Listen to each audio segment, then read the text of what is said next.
jangan membiasakan lisan kita atau bibir kita ini untuk berdusta. Karena barang siapa yang suka berdusta akan dicatat oleh Allah Subhanahu wa taala sebagai seorang pendusta dia.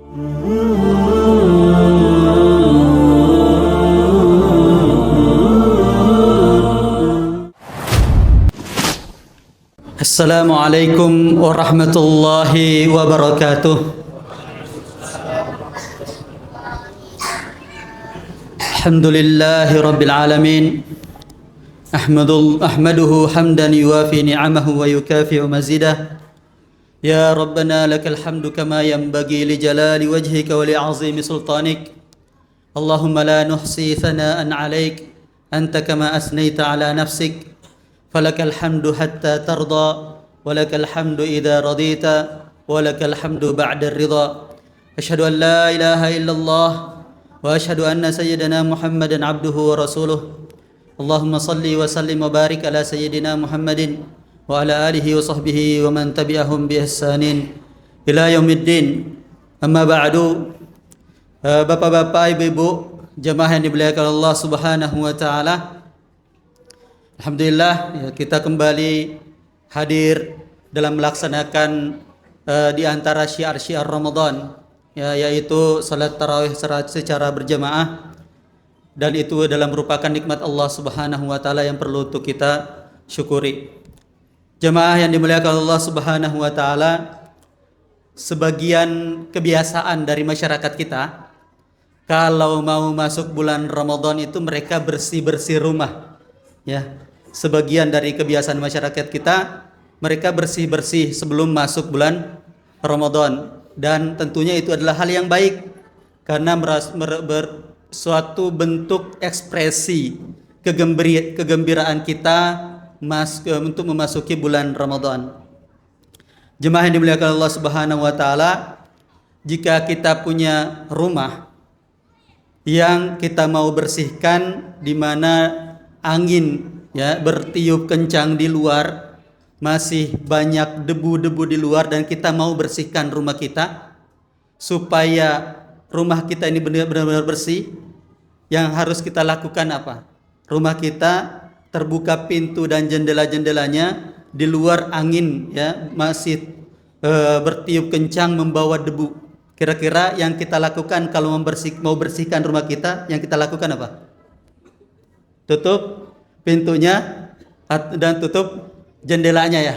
Itu yang kita lakukan, atau minimal pasang filter di pintu kita atau di jendela kita supaya debu-debu yang kita mau bersihkan di dalam rumah, yang di luar itu nggak masuk kembali ke dalam rumah.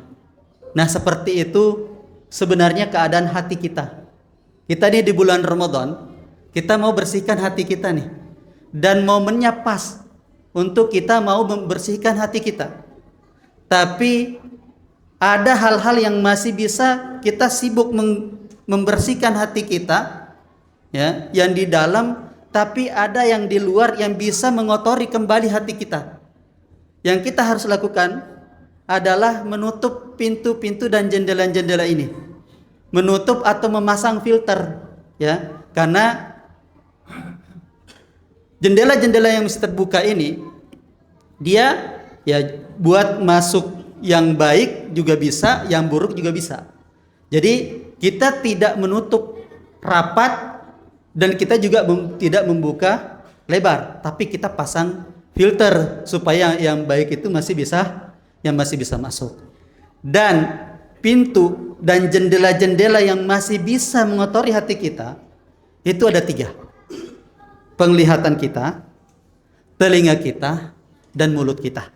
Nah, ini apa yang kita lakukan? Apakah kita harus tutup mata kita, tutup telinga kita, dan tutup mulut kita?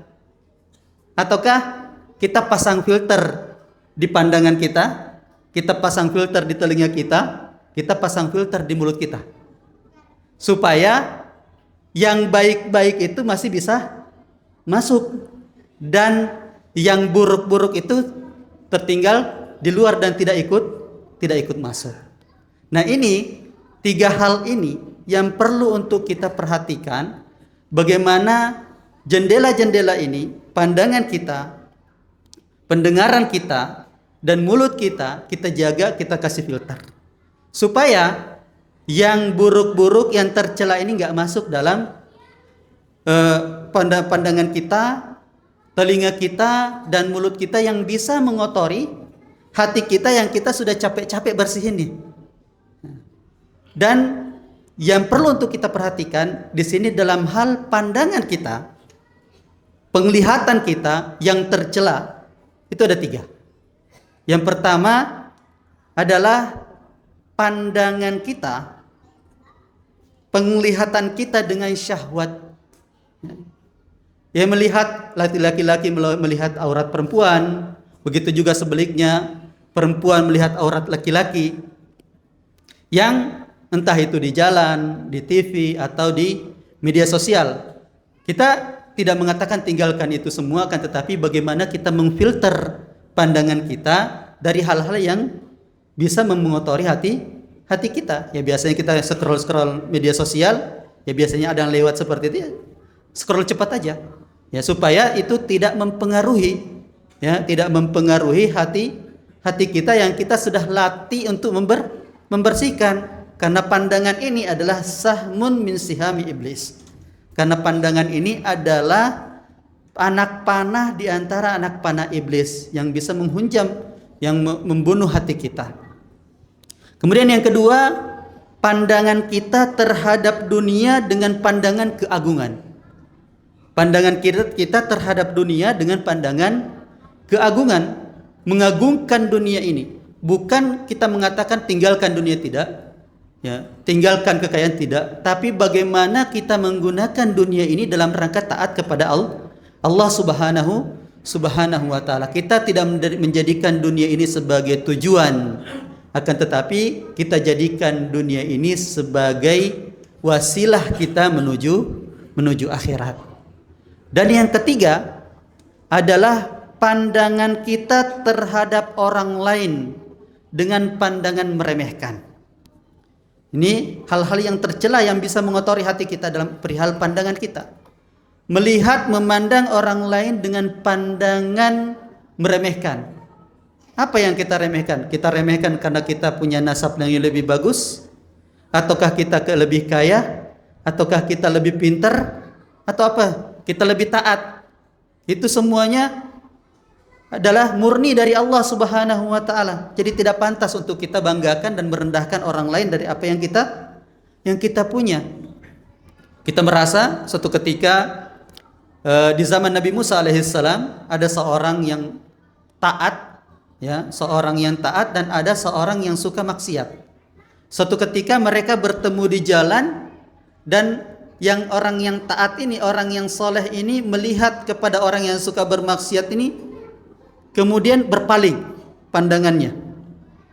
Begitu juga dengan orang yang suka bermaksiat ini bertemu dengan orang soleh ini, kemudian dia juga berpaling.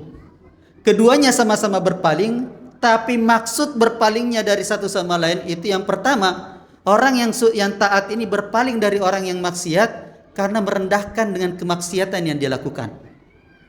Orang yang suka maksiat ketika bertemu dengan orang soleh dia malu sehingga dia memalingkan wajahnya karena malu.